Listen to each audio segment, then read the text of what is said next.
তো hello guys, আজ ছিল ইডেন গার্ডেনে আইপিএল এর ম্যাচ। আরে না না, আমি টিকিট পাইনি। এরা টিকিট পেয়েছে, এরা লাইন দিয়েছে। এদেরকে দেখে আমি বাসে জ্যামে পড়ে গেছিলাম, তাই ভিডিওটা বানিয়ে ফেলেছিলাম। লাইনটা দেখেছো একদম সেই কোথার থেকে, ধর্মতলার থেকে লাইন। আমি জ্যামে বসে বসে ওদের ভিডিও বানাচ্ছি। তারপরে এদেরকে দেখতে দেখতে এত জোরে খিদে পেয়ে গেছে, একটা বাংলাদেশি রেস্টুরেন্টে এসেছি।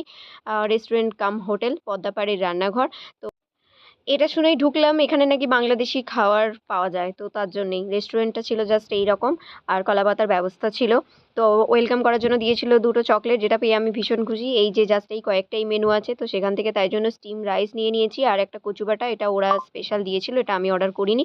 আর তারপরে নিয়েছিলাম পটল আলুর কোরমা আর রুই মাছের কালিয়া, ব্যাস এতটুকুই। তারপরে একটু লেক মলে এলাম। লেক মলে এসে দেখছি আজ তো সব বন্ধ বন্ধ, সেরকম কয়েকটা দোকান খোলেনি, তাই জন্য আবার এম বাজারে চলে এসেছি।